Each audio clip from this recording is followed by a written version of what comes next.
आपके गुरु ज्ञान अड्डा by Neeraj sir YouTube channel पर हार्दिक स्वागत है। आज हम एक टॉपिक लेके आए हैं बहुत अच्छा, भारत के प्रमुख स्थल।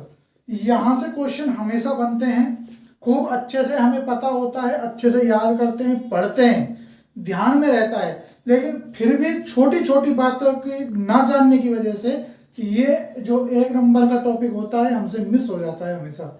तो आज हम भारत के कुछ ऐसे स्थलों को डीप में पढ़ेंगे और उनके जो भी उनका मतलब पॉइंट ऑफ व्यू के नज़रिए से जहाँ से हमारा एक नंबर पक्का हो सकता है उस सब पॉइंटों को हम इसमें कवर करेंगे।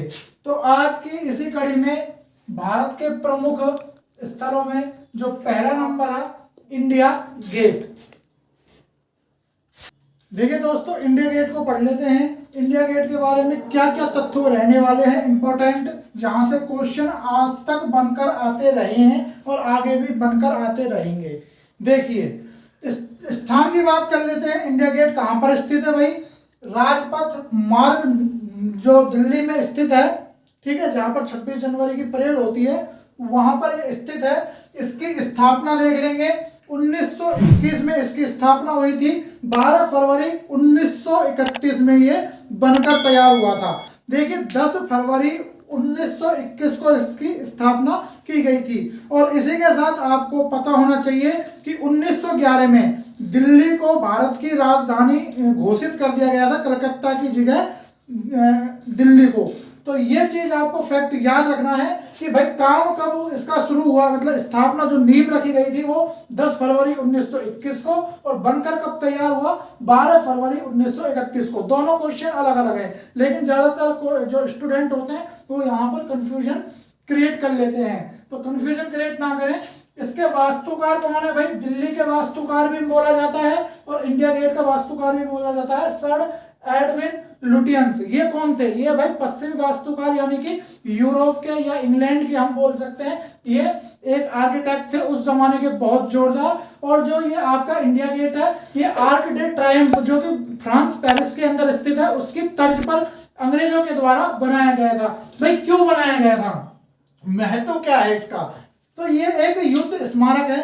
प्रथम विश्व युद्ध के दौरान जो भारतीय सैनिक ब्रिटिश सरकार की तरफ से लड़ते हुए मारे गए थे या शहीद हो गए थे प्रथम विश्व युद्ध में, उनको ये समर्पित है, यानी कि उनकी याद में बनाया गया है।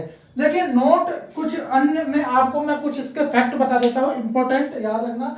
लगभग 80,000 सैनिकों के नाम यहाँ पर उकेरे गए हैं। इस इंडिया गेट पर 80,000 सैनिकों के नाम उकेरे गए हैं जो कि अंग्रेजों के लिए शहीद हो गए थे। इसकी ऊंचाई याद रखनी है, 42 मीटर है। इसी के साथ विशेष में याद रखना भाई कि लाल व पीले, कौन से? लाल व पीले बलुआ पत्थर का इसमें उपयोग किया गया है, साथ में ग्रेनाइट पत्थर का भी इसमें उपयोग किया गया है। ये चीज हो गई। इसी के साथ एक चीज याद रखना कि अभी 23 जनवरी 2022 को प्रधानमंत्री नरेंद्र मोदी ने जो ये इंडिया गेट के बिल्कुल सामने एक छतरी हुआ करती थी, उसमें जॉर्ज पंचम जो अंग्रेज ब्रिटिश जो महाराज थे उनकी एक स्मृति थी, मूर्ति थी, उसको हटाने का उन्होंने मतलब घोषणा कर दी, वो हटेगी। और 125वें सुभाष चंद्र बोस की जयंती के उपलक्ष्य में वहां पर यह घोषणा की गई है कि सुभाष चंद्र बोस की वहां पर मूर्ति लगेगी। अभी लगी नहीं है, लगेगी, लेकिन जो अभी वर्तमान में उसी छतरी के नीचे होलोग्राम जो चित्र जो होता है, होलोग्राम आप जानते हैं, एक विशेष प्रकार की रोशनी के जरिए जो एक मतलब मूर्ति बना दी जाती है रोशनीकार, उसको वहां पर लगाया गया है। इसी के पास में अमर जवान ज्योति है। अमर जवान ज्योति याद रखना आजादी के बाद में निर्मित की गई थी। यहाँ पर भी क्वेश्चन क्रिएट हो जाता है कि भाई काफी कंफ्यूजन क्रिएट हो जाता है क्वेश्चन में कि भाई अमर जवान ज्योति आजादी से पहले की है कि बाद की है, क्योंकि इंडिया गेट के पास में है, इंडिया गेट बना था आजादी से पहले, तो इसलिए यहाँ पर इसको रिलेट करते हुए क्वेश्चन में कंफ्यूजन हो जाता है। तो याद रखना अमर जवान ज्योति है वो केवल और केवल भारतीय सैनिक जो हैं आजादी के बाद में जो 1947 की लड़ाई जो अपना पाकिस्तान से या चीन से जो भी युद्ध हुए हैं उनकी याद में ये बनाया गया है। आजादी के बाद में निर्मित हुआ है। इसके अलावा 1971 से इसमें एक जो ज्वाला है या ज्योति है वो लगातार जल रही है। कब से? 1971 से। ठीक है, इसमें एक चीज याद रखना, जो अमर जवान ज्योति है भाई, इसके सामने ही एक राइफल और उस राइफल के ऊपर एक सैनिक की टोपी लगाई गई है।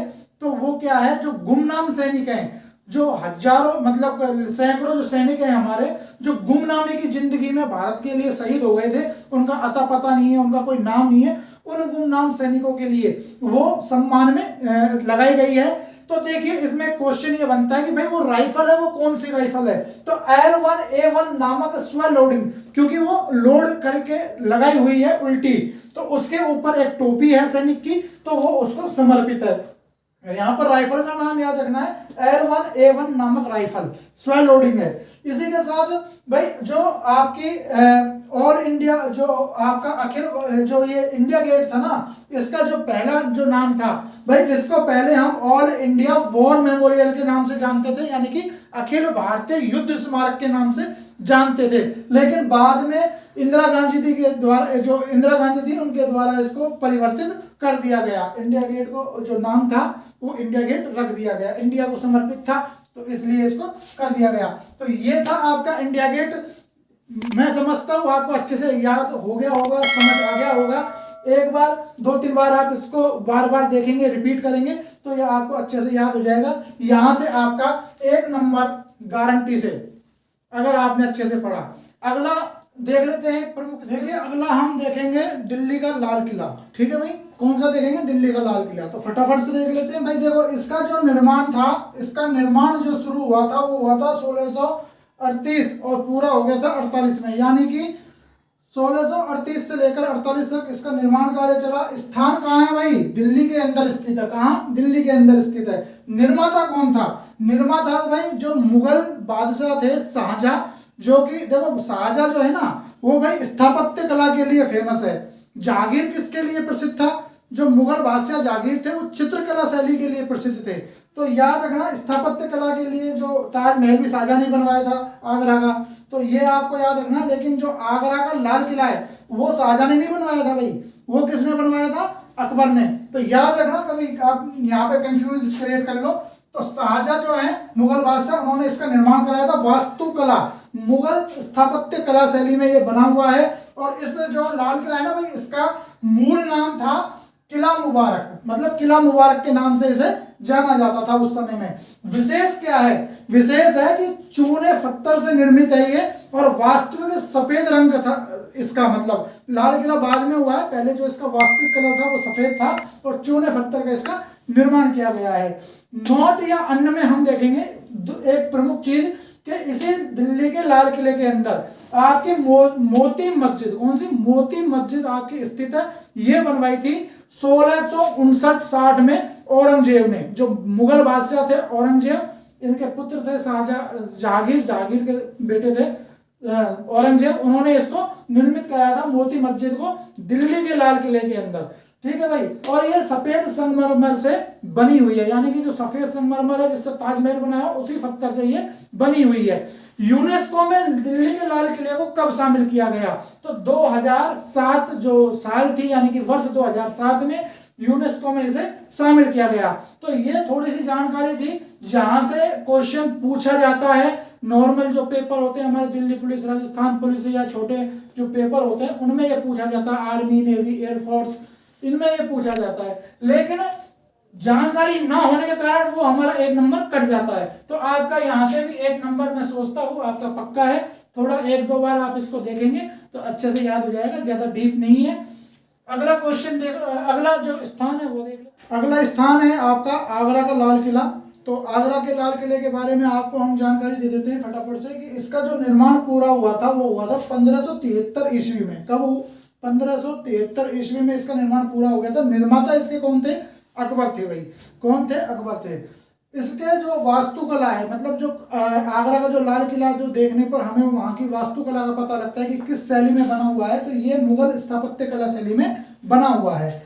स्थान आगरा, उत्तर प्रदेश, आज के उत्तर प्रदेश में है, यमुना के किनारे पर ये स्थित है। इसी के साथ ही विशेष में देख लेते हैं कि लाल बलुआ पत्थर से ये पूरा किला बना हुआ था आपका।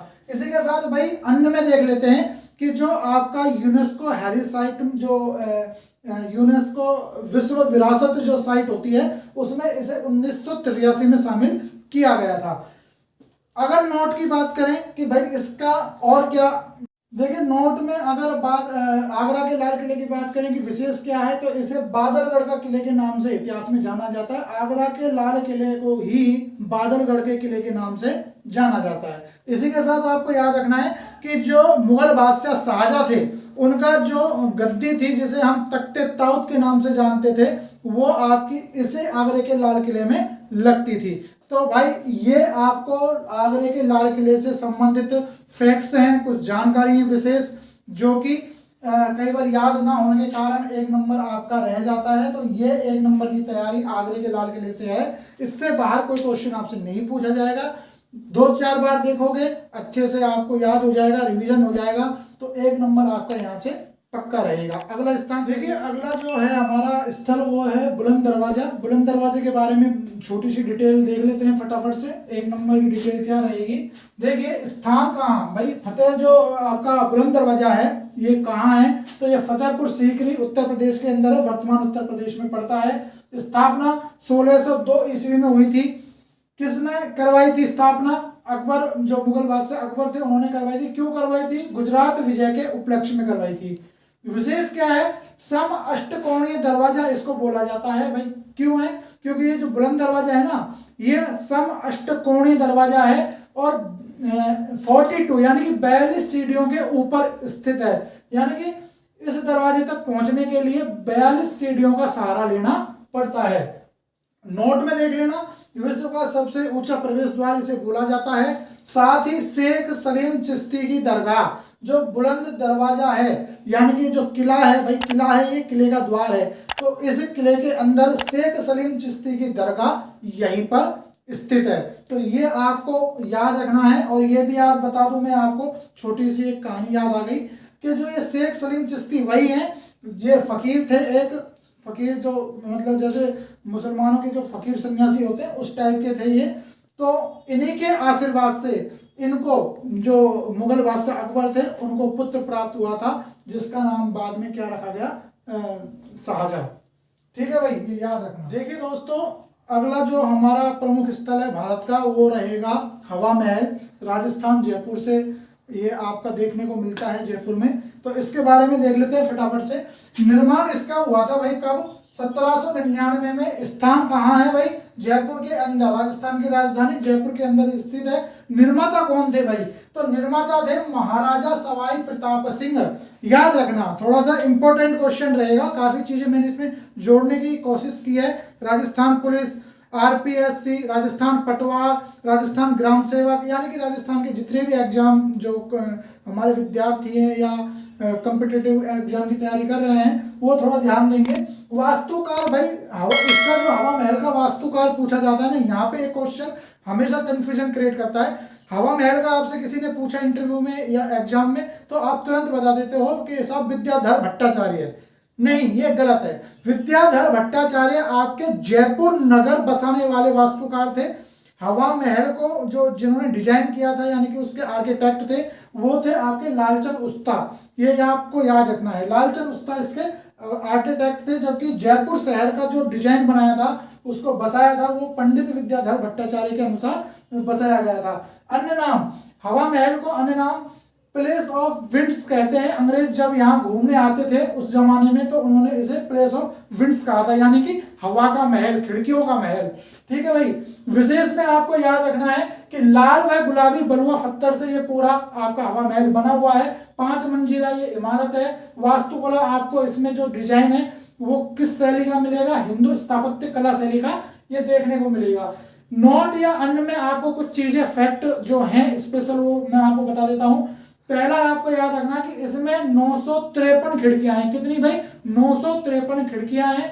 और ये आपका 5 मंजिला इमारत है। 5 मंजिलों के नाम भी अलग अलग है, लेकिन उससे ज्यादा हमें मतलब नहीं है, वो पूछा नहीं जाता इतना डीपली।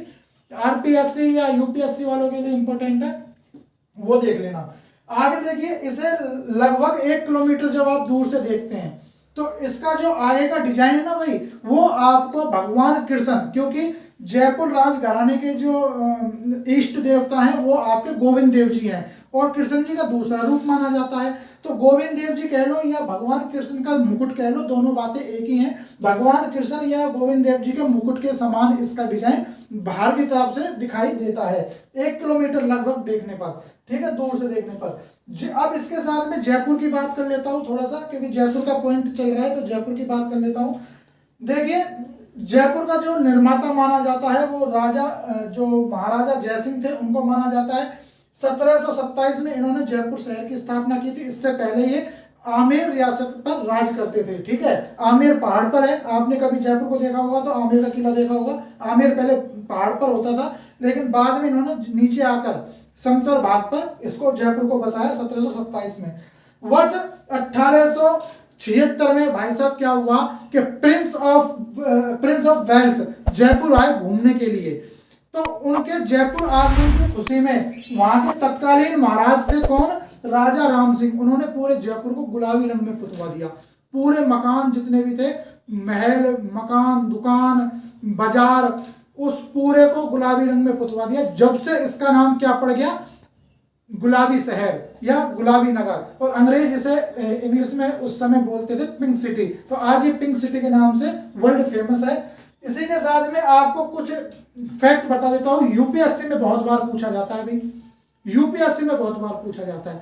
ऐसे पूछा जाता है कि भाई आप बताइए कि जयपुर की कौन सी स्मारक यूनेस्को में शामिल है या कब कब हुई, ये बहुत बार पूछा जाता है। तो आपको याद रखना है कि सन 2010 में आपका जो जयपुर का जंतर मंतर था वो यूनेस्को हेरिटेज जो साइट है, मतलब कि पुरातत्व जो साइट है उसमें शामिल हुआ था। इसके अलावा जयपुर का आमेर किला भी आपका शामिल हो चुका है 2013 में, ये भी आपको याद रखना है। सन 2010 में जंतर मंतर जयपुर का, सन 2013 में जयपुर का आपका आमेर का किला। इसी के साथ सन 2013 में आमेर के किले के साथ 5 किले राजस्थान के यूनेस्को हेरिटेज साइट में शामिल किए गए थे। कौन कौन से, आपका जैसलमेर का किला, आमेर का तो मैंने आपको अभी बता ही दिया। इसी के साथ में जैसलमेर का, गागरोन का किला, चित्तौड़गढ़ का किला, कुंभलगढ़ का किला और रणथंभौर का किला, ये 5 किले इसके साथ शामिल हुए। एक छोटी सी जानकारी, यूनेस्को की बात हो रही है तो जयपुर से एक और जानकारी दे देता हूं कि सन 2019 में पूरे जयपुर शहर को यूनेस्को की विश्व विरासत शहर में तब्दील किया गया, यानी कि शामिल किया गया। विश्व विरासत शहर के रूप में जयपुर को शामिल किया गया। तो जयपुर से अब आपके 3 क्वेश्चन हो गए हैं, 2010, 2013 और 2019। 2010 में जंतर मंतर, 2013 में आपका आमेर का किला, और जयपुर शहर खुद विश्व विरासत शहर के रूप में 2019 में शामिल किया गया। देखिए भाई, हवा महल की बात हो रही है, एक चीज मुझे यहां पर याद आ रही है और वो है आपका सुराना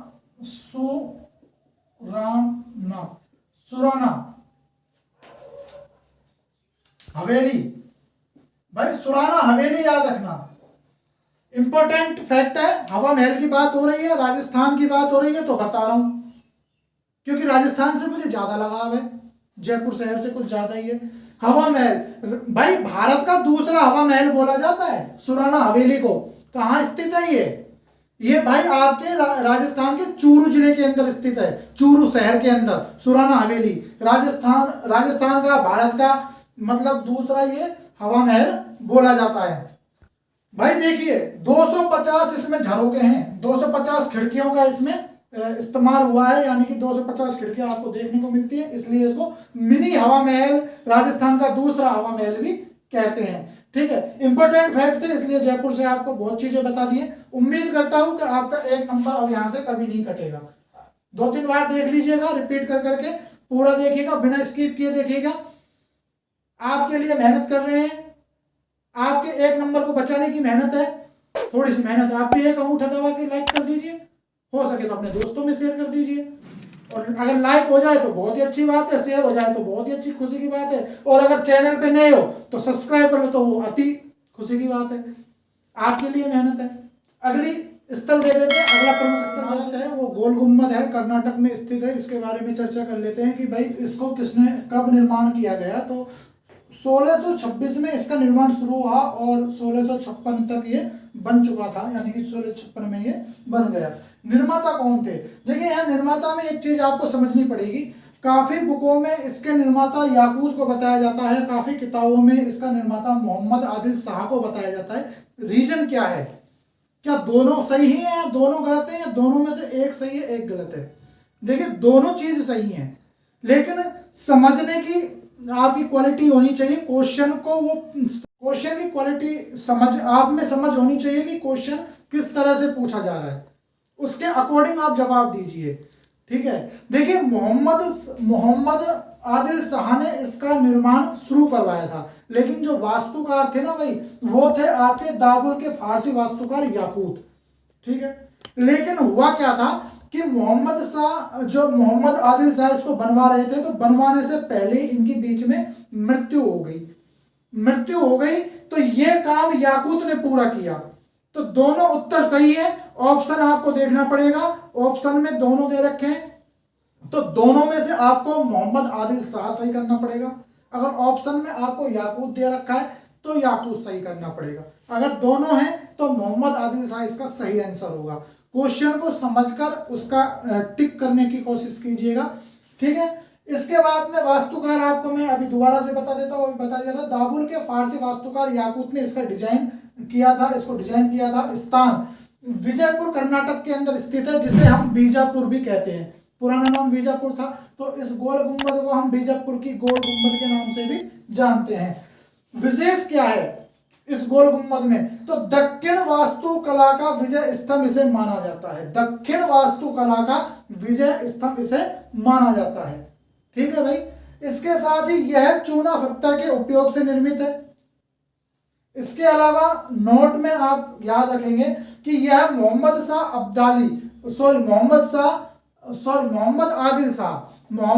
आदिल शाह और उनकी 2 पत्नियां और साथ में उनकी जो पुत्री या पुत्र, जो भी खानदान के जो खूनी जो रिश्ता था उससे संबंधित जो लोग थे, उनको ये समर्पित है। अब ये समर्पित क्यों है? कि मोहम्मद आदिल शाह ने बनवाया इसलिए नहीं, क्योंकि बाद में ये बनवाया गया था। मतलब क्या था, जो मोहम्मद आदिल शाह थे ना, उनके जब पिता एक्सपायर हुए थे और वो गद्दी पर बैठे थे, तो उनका सपना था कि भाई कोई ऐसी चीज बनाई जाए कि दुनिया में अनोखी हो, कोई ऐसी इमारत का डिजाइन किया जाए।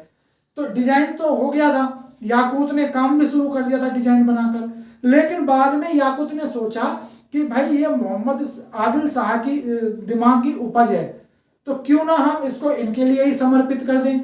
तो बाद में जब इनकी डेथ हुई तो उनकी जितनी भी मतलब खानदानी कब्रें थी वो सब यहीं पर बनाई गई, यानी कि इनके शरीर को यहीं पर दफनाया गया है, इसलिए इनको समर्पित है। इसके साथ में एक चीज याद रखेंगे कि इसमें एक व्हिस्परिंग गैलरी है। ठीक है, व्हिस्परिंग गैलरी यानी कि हिंदी में अगर हम कहें गूंजने वाली गलियारा या फुसफुसाने वाला गलियारा, क्योंकि उसमें आवाज गूंजती है। इसका ऐसा मानना है कि जब आप इस गलियारे में होके बोलते हुए निकलेंगे तो आपकी आवाज कम से कम 7 बार आपको सुनाई देगी खूब अच्छे से। उसके बाद 7 बार के बाद में वो ऑटोमेटिक डाउन होती चली जाती है, लेकिन 7 बार जो भी आप वर्ड बोलेंगे एक बार, वो आपको 7 बार रिपीट होके सुनाई देगा। तो इसलिए इसे व्हिस्परिंग गैलरी कहा जाता है। ठीक है, तो ये थी आपकी गोल गुंबद। उम्मीद करता हूं बहुत अच्छे से समझाया है, आपको अच्छे से समझ भी आया होगा। 1 नंबर के लिए लड़ाई जारी थी, 1 लाइक के लिए मेरे लिए भी हक बनता है। 1 नंबर आपको दे रहे हैं तो आप 1 लाइक हमें भी दीजिए। अगली प्रमुख स्थल की बात करेंगे। अगला प्रमुख स्थल आपका जो भारत के प्रमुख स्थलों में है वो है आपका चार मीनार। चार मीनार के बारे में बात कर लेते हैं। देखिए चार मीनार आपकी हैदराबाद में स्थित है। इसका निर्माण 1591 ईस्वी में कराया गया था कुली कुतुब शाह के द्वारा। किसके द्वारा? कुली कुतुब शाह के द्वारा। देखिए इसके स्थापत्य कला की बात कर लेते हैं। इस्लामिक स्थापत्य कला शैली इसमें देखने को मिलती है। विशेष क्या है? देखिए विशेष में है कि जो ये आपकी चार मीनार बनी हुई है इसमें चूना पत्थर, ग्रेनाइट और साथ में संगमरमर पत्थर का उपयोग किया गया है, यानी कि ये तीनों प्रकार के पत्थरों को मिलाकर बनाई गई है। नोट में याद रखना कि 1590 के आसपास में यहाँ पर यानी कि हैदराबाद में एक रोग था, प्लेग नामक रोग, वो फैल गया था। तो उसी रोग उन्मूलन के लिए इसका निर्माण किया गया था, मस्जिद के रूप में किया गया था भाई। ठीक है, ये उस जमाने में मस्जिद थी, आज ये पुरातात्विक महत्व का एक स्थल है, इमारत है, लेकिन उस टाइम इसका जो निर्माण किया गया था वो मस्जिद के रूप में किया गया था। एक छोटी सी चीज याद आ रही है, चलते चलते करंट अफेयर की है, आप सबको पता भी होगा लेकिन मैं बता देता हूँ, याद आ रही है। हैदराबाद, भाई हैदराबाद वर्तमान में किस राज्य की राजधानी है बताइए। अगर नहीं पता तो सुन लीजिए, पता है तो नीचे कमेंट में जरूर आप कमेंट कीजिए। हैदराबाद वर्तमान में तेलंगाना राज्य की राजधानी है और आंध्र प्रदेश की ये पहले होती थी, लेकिन अब आंध्र प्रदेश की राजधानी विशाखापट्टनम है। ओके दोस्तों, अगला जो भारत का प्रमुख स्थल है उसमें अगला नंबर आता है आपका ताजमहल का। तो ताजमहल के बारे में चर्चा कर लेते हैं। देखिए, स्थापना इसकी 1653 ईस्वी में हुई थी। ताजमहल को मतलब 1653 ईस्वी में बनाया गया था। इसी के साथ कहाँ पर स्थित है, तो देखिए ताजमहल आपका वर्तमान यूपी के आगरा शहर के अंदर स्थित है, जो यमुना जो नदी है उसके किनारे पर मौजूद है। ठीक है, इसके अलावा अगर हम और पॉइंट देखें तो निर्माता कौन थे इसके, तो आपको याद रखना पड़ेगा कि इसके निर्माता मुगल बादशाह शाहजहां थे, जिनको मुगल स्थापत्य कला का पिता कहा जाता है, क्योंकि इनके समय में जो मुगल स्थापत्य कला थी वो अपने चरम पर थी, यानी कि बहुत स्वर्णिम युग था उस समय इनका मुगल स्थापत्य कला का। शाहजहां का शासनकाल देख रहे थे साथ में, 1628 से 1658 तक इनका शासनकाल रहा था। बचपन का नाम सलीम था। बुलंद जब दरवाजे में आपको पढ़ा रहा था तो याद रखना कि जो शाहजहां है उसके बचपन का नाम सलीम था। और सलीम क्यों रखा गया था कि जो शेख सलीम चिश्ती थे, जो अकबर के गुरु थे, उनके आशीर्वाद से ये पैदा हुए थे, तो इस वजह से अपने गुरु का नाम इनके नाम पर रख दिया था। क्यों बनवाया गया, वास्तुकला की बात कर लेते हैं पहले।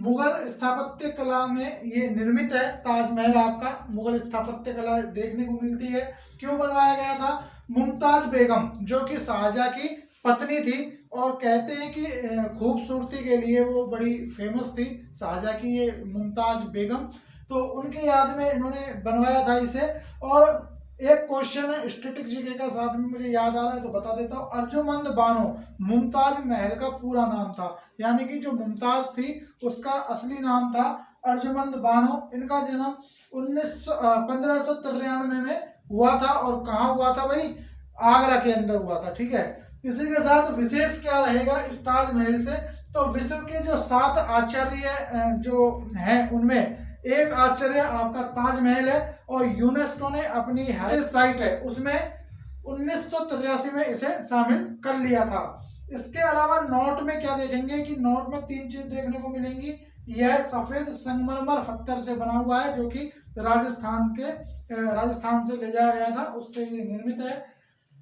इसके गर्भगृह में मुमताज महल की कब्र दफन है, यानी कि जो मुमताज महल है उनकी कब्र इसमें बनाई हुई है। इसी के साथ इसे प्लेस ऑफ लव, यानी कि प्लेस ऑफ लव का मतलब है कि प्यार का नमूना या प्यार का स्थान, इस ताजमहल को इमारत स्थान या जो भी आप बोले वो इसे कहा जाता है, यानी कि प्लेस ऑफ लव इसे कहा जाता है। ये था आपका ताजमहल और उम्मीद करते हैं कि 1 नंबर की फाइट में 1 नंबर आपका यहाँ से तैयार है। ठीक है, एक ये जो हम आपको बता रहे हैं ना, ये हमारी 1 नंबर की लड़ाई है, सिर्फ 1 नंबर।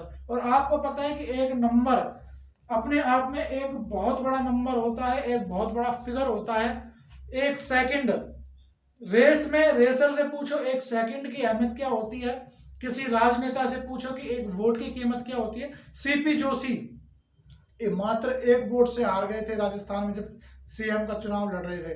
1 वोट से हारने की वजह से वो सीएम नहीं बने, अशोक गहलोत बन गए उनकी जगह। ठीक है, इसी के साथ 1 नंबर जो मेरिट में 1 नंबर से रह जाता है ना, उससे पूछो कि 1 नंबर की अहमियत क्या है। तो 1 नंबर आप जहां से कवर कर सकते हो, हम पूरी मेहनत करवा के आपको 1 नंबर की लड़ाई यानी कि 1 नंबर दिलाने की कोशिश कर रहे हैं। तो हल्के में मत लीजिएगा, किसी भी चीज को हल्के में बिल्कुल मत लीजिएगा। और साथ में एक लाइक और अपने दोस्तों में शेयर, और प्यारा सा जो मैं आपको कुछ नीचे पूछता हूँ इसमें, उसे नीचे आप कमेंट जरूर कर दिया करें। अगला स्थान देख लें। अगले स्थलों में हम बात करेंगे जंतर मंतर की। ना जयपुर के जंतर मंतर की बात करेंगे ना दिल्ली के की, पहले जंतर मंतर की बात करेंगे। देखिए, भारत में जो जंतर मंतर है वो 5 जगह पर थे। वर्तमान में 2 जगह पर ही अच्छी स्थिति में देखने को मिलते हैं, बाकी बनवाए गए थे 5 जगह। जंतर मंतर की पर्टिकुलर बात कर लेते हैं। 1724 से लेकर 1736 यानी कि 1724 से लेकर 36 तक इनका निर्माण कराया गया। इनका निर्माण कराया था जयपुर के महाराजा जय सिंह द्वितीय ने, सेकंड ने, क्योंकि ये खुद एक खगोल शास्त्री थे। उसको खगोल शास्त्र में बहुत ज्यादा रुचि थी और ये बहुत ज्यादा ज्ञाता थे, खगोल शास्त्री थे, तो इस वजह से इन्होंने इसका निर्माण कराया था। ये जयपुर के शासक थे।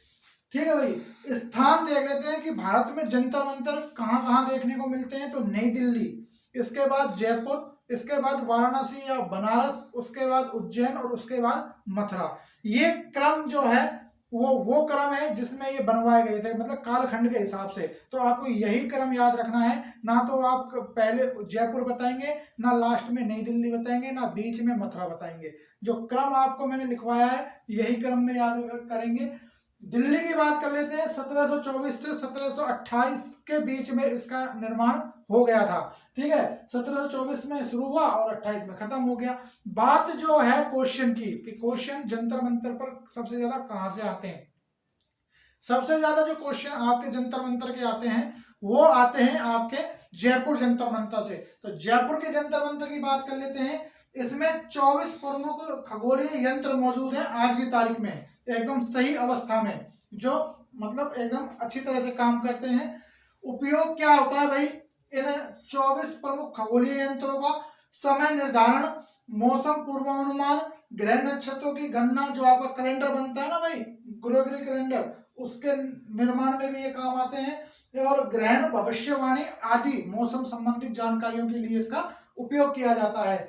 यह 5 वेधशालाओं में सबसे बड़ी है। यह आपको ध्यान रखना है कि जयपुर का जो जंतर मंतर है या वेधशाला है, ये जो 5 वेधशालाएं बनी थी उनमें सबसे बड़ी है। इसके अलावा नेहरू, अब इसकी जो भाई जयपुर का जो जंतर मंतर है ना, इसकी विशेषता या इसकी ख्याति आपको इसी बात से पता लग जाएगी कि इतना इंपॉर्टेंट क्यों है।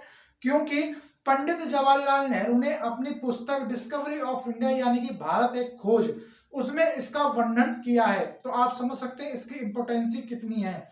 इसके बाद विशेष में आपको देख लेना है जयपुर के जंतर मंतर से कि भाई इस वेधशाला के यंत्र, जो इस वेधशाला में या जंतर मंतर में जितने भी यंत्र हैं वो बलुआ पत्थर प्लस चूने के उपयोग से बने हुए हैं सब। और प्रमुख यंत्रों की अगर हम बात करें तो कुछ प्रमुख यंत्र आपको बताते हैं जो आपके कंपटीशन में आपके पूछे जाते हैं। जैसे कि सम्राट, ये सबसे ऊंचा यंत्र है, सही अवस्था में है। इसके अलावा जयप्रकाश यंत्र है, राम यंत्र है। ये कुछ यंत्र हैं जो आपके एग्जाम के पार्ट बनते हैं, क्वेश्चनों में पूछे जाते हैं।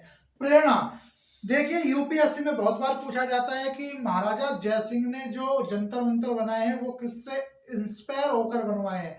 तो देखिए ये जो राजा जय सिंह थे, इन्होंने समरकंद के तत्कालीन राजा थे जिनका नाम था उलगवेल, उनसे प्रेरणा लेकर, उनसे इंस्पायर होकर ये इसका निर्माण करवाया था। नोट में आपको एक चीज याद रखनी है कि भाई जो विश्व का सबसे बड़ी धूप घड़ी है वो आपके यहीं पर मौजूद है। कहाँ पर? जयपुर में स्थित है। इसके अलावा आपको याद रखना है कि भाई यूनेस्को ने जो जयपुर का जंतर मंतर है उसको 2010 में अपनी साइट में शामिल किया, यानी कि जो हमारे यूनेस्को की जो विश्व विरासत इमारतें हैं उनमें से शामिल किया है। तो ये था आपका जंतर मंतर, बहुत अच्छे से मैंने आपको पढ़ाया है। यहाँ से भी हमारी 1 नंबर की जो लड़ाई है वो हम जीत चुके हैं। तो 1-2 बार आप इसके देखेंगे तो आपको अच्छे से याद हो जाएगा। बहुत बेहतरीन तरीके से बताने की कोशिश की है। अगर आपको हमारा बताया हुआ आपको समझ आ रहा है या आपको लगता है कि आपको बहुत अच्छी जानकारी मिल रही है, तो उसी अच्छी जानकारी के बदले आप हमें एक अच्छा सा लाइक दे सकते हैं। तो आप अगर लाइक दें तो हमें बहुत अच्छा लगेगा, और आगे इसी प्रकार से पढ़ाने की प्रेरणा हमको भी आपसे मिलती रहेगी आपके लाइक के बदले। तो एक लाइक और दोस्तों में जरूर शेयर करें, ठीक है। और यदि आप हमारे चैनल पे नए हैं तो आपके जो नीरज सर का चैनल है गुरु ज्ञान अड्डा बाय नीरज सर, इसको यूट्यूब चैनल को आप सब्सक्राइब कर ले, क्योंकि आपका ही अपना है। तो मेरा तो कुछ है नहीं, आपके लिए एक नंबर की फाइट है, तो जीतनी आपको है, ठीक है। अगला स्थल देख लेते हैं, हम कुछ चर्चा करेंगे। अगला स्थल हमारा कुतुब मीनार है, दिल्ली के अंदर स्थित है। कुतुब मीनार के बारे में बता देते हैं आपको कि इसका जो निर्माण था वो कुतुबुद्दीन ऐबक के द्वारा शुरू कराया गया था, लेकिन पूरा उसने नहीं कराया। तो प्रश्न दो तरीके से बनता है कुतुब मीनार पर, कि भाई कुतुब मीनार का निर्माण किसने कराया, ठीक है, या फिर कुतुब मीनार को पूरा किसने कराया। तो अधूरी जानकारी हमेशा दुख देती है। हम कह देंगे साहब कुतुबुद्दीन ऐबक ने इसका निर्माण कराया, पूरा भी इसी ने कराया होगा, नहीं, पूरा इसने नहीं कराया। पूरी जानकारी हमें आनी चाहिए, पढ़ो लेकिन पूरा पढ़ो, अधूरा ज्ञान हमेशा दुखदायी होता है। देखिए, खैर, निर्माण इसका 1193 ईस्वी में इसका शुरू किया गया था। स्थान दिल्ली के अंदर ये बनाई गई थी। निर्माता कौन थे? कुतुबुद्दीन ऐबक थे, ठीक है। साइड में इधर मत जाना, ये बाद की बातें हैं, पहले कुतुब मीनार की बात करेंगे। स्थापत्य कला की बात कर लेते हैं। इंडो इस्लामिक स्थापत्य कला शैली में ये निर्मित है। प्रेरणा मतलब किससे इंस्पायर होकर कुतुबुद्दीन ऐबक ने इसे बनाया था। तो देखिए, अफगानिस्तान में एक मीनार थी जिसे जाम की मीनार कहते हैं, उससे इंस्पायर होकर इसको बनाया गया था। ऊंचाई इसकी बात कर लेते हैं, 72.5 इसकी मीटर ऊंचाई है। अगर फीट में बात करें तो 237.86 फीट लगभग इसकी ऊंचाई बनती है। निर्माण चरण इसके देखेंगे, देखो अभी मैंने आपको शुरू में ही बताया था, निर्माण चरण की बात कर लेते हैं। देखो, फर्स्ट जो इसका निर्माण हुआ था वो फर्स्ट मंजिल और द्वितीय मंजिल बनवाई गई थी, किसके द्वारा? कुतुबुद्दीन ऐबक के द्वारा। लेकिन जो ये जाम की मीनार है ना, इससे ऊंची बनाई जाने वाली थी, क्योंकि इसका सपना था कि इससे भी ऊंची बनाई जाए, इससे डबल बनाई जाए, ठीक है। लेकिन वो सपना बीच में अधूरा रह गया। क्यों रह गया? क्योंकि 14 नवंबर 1210 में लाहौर के अंदर जब ये चौगान खेल रहे थे, चौगान एक खेल होता था राजा महाराजाओं का, बादशाह लोगों का, पोलो की तरह, जो आजकल का आधुनिक पोलो देखते हैं उसी तरह से। तो चौगान खेलते हुए इसकी मृत्यु हो गई थी लाहौर में, और ये जो काम था ये रुक गया। तो इसको पूरा कराया था इसके दामाद थे इल्तुतमिश ऐबक के, उन्होंने इसे पूरा कराया था। तो देखो, 3 चरण में इसका निर्माण हुआ। पहली और दूसरी मंजिल कुतुबुद्दीन ऐबक ने बनवाई। दूसरी मंजिल देखो कब से कब तक बनवाई? 1193 से 1210 ईस्वी तक इसका निर्माण करवाया था। फिर 1210 में इसकी मृत्यु हो गई, तो ये काम रुक गया। इसके बाद में जब राजगद्दी पर इसके दामाद बैठे इल्तुतमिश, तो उन्होंने इसका निर्माण 3rd और 4th जो मंजिल आज देखने को मिलती है, उसका निर्माण 1211 से 1236 ईस्वी तक कराया। लास्ट में 5वीं जो मंजिल थी वो बनवाई थी फिरोज शाह तुगलक ने, 1368 ईस्वी में इसका काम पूरा हो गया था। तो 3 चरण में ये हमको देखने को मिलती है। देखिए, इसके बाद में विशेष में क्या देखेंगे? तो विशेष में आप पढ़ेंगे कि लाल ईंटों, लाल बलुआ पत्थर और बफ सैंडस्टोन का इस मीनार को बनाने में प्रयोग किया गया है। इसके अलावा कुछ जगहों पर आपको इसी मीनार के अंदर संगमरमर और ग्रेनाइट का वर्क देखने को मिलता है, मतलब संगमरमर स्टोन, ग्रेनाइट स्टोन इसमें यूज किया गया है। इसके अलावा विश्व में, भारत में ईंटों से निर्मित, विश्व में और भारत में सबसे बड़ी ये मीनार है। इमारत नहीं, मीनार की बात चल रही है। किससे? ईंटों से निर्मित, ठीक है। इस पर बारीक नक्काशी के द्वारा कुरान की आयतों और जो फूल लताएं होती है ना, बेल होती है फूलों की, उससे इसको पूरी को सजाया गया है, ठीक है। इसके अलावा देख लेते हैं नोट में क्या रहेगा। तो देखिए, इस मीनार को नीचे की, मतलब नीचे से लेकर 5वीं मंजिल तक जाने के लिए 379 सीढ़ियां, यानी कि 379 सीढ़ियां इसमें बनी हुई हैं। 4 दिसंबर 1981 से इस मीनार में अंदर प्रवेश को वर्जित कर दिया गया है। मतलब क्या हुआ था कि भाई इस डेट को 4 दिसंबर 1981 को इसमें कुछ लोग अंदर से इसको देख रहे थे, तो कुछ अफवाहें वहां शुरू हुई और वहां भगदड़ हो गई। उस भगदड़ के दौरान इसमें करीबन 54 लोगों की इसमें मृत्यु हो गई थी। उसके बाद में सरकार ने इस पर प्रतिबंध लगा दिया कि भाई अब अंदर से इसको नहीं खोला जाएगा, बाहर से ही आप इसकी सैर कीजिए। इसी कुतुब मीनार के पास में एक लौह स्तंभ भी है, जब आप दिल्ली जाएं तो जरूर देख कर आए लौह स्तंभ। लौह स्तंभ करीबन 2000 वर्ष पुराना है, ठीक है। ये वही लौह स्तंभ है जिसकी महाभारत काल में इंद्रप्रस्थ जब राजधानी थी, ये जो दिल्ली थी इंद्रप्रस्थ के नाम से जाना जाता था, तो उस समय ऐसा एक मतलब किदवंती है या एक ऐसे कि भीम के द्वारा इसको धरती में गाड़ा गया था। तो ये वही लौह स्तंभ है, 2000 वर्ष पुराना है और आज तक इसमें जंग नहीं लगी भाई, ठीक है। सप्त धातुओं से निर्मित है। इसका नाम कुतुब मीनार का जो नाम है ना, यहाँ एक क्वेश्चन आपसे मैं जरूर कंसल्ट करना चाहूंगा, आपको बताना चाहूंगा। अगर पहले क्वेश्चन पूछ लेता हूँ, कमेंट में जरूर बताना कि भाई कुतुब मीनार जो है इसका नाम किसके नाम पर रखा गया। तो आप ज्यादातर मुझे पता है कि 99% जो स्टूडेंट्स हैं या तैयारी करने वाले बच्चे हैं वो इसका उत्तर देते हैं कुतुबुद्दीन ऐबक, लेकिन ये बिल्कुल गलत है।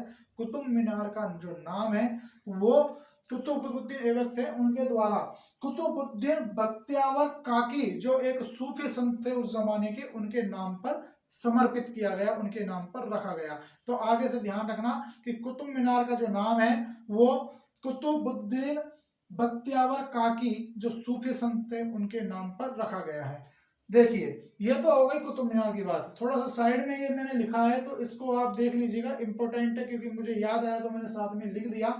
देखिए इसका जो शासनकाल था वो मैंने आपको बता दिया। गुलाम वंश का ये पहला शासक था कुतुबुद्दीन ऐबक, ठीक है। जब मोहम्मद गोरी भारत से गए थे तो दिल्ली की जो सल्तनत थी उसको संभालने का जो चार्ज कहते हैं ना अपन इंग्लिश में कि भाई चार्ज या प्रभार, वो दे के गए थे कुतुबुद्दीन ऐबक को। ये मोहम्मद गोरी के गुलाम थे। तो गुलाम वंश की नींव रखी थी किसने? कुतुबुद्दीन ऐबक ने। मृत्यु 14 नवंबर 2010 में चौगान का खेल खेलते हुए घोड़े से गिरने से हो गई थी लाहौर के अंदर। और भारत का पहला मुस्लिम शासक इसको ही बोला जाता है, कुतुबुद्दीन ऐबक को। तो ये कुछ आपके लिए जानकारी थी भारत के प्रमुख स्थलों से, अच्छी लगी है मुझे पता है।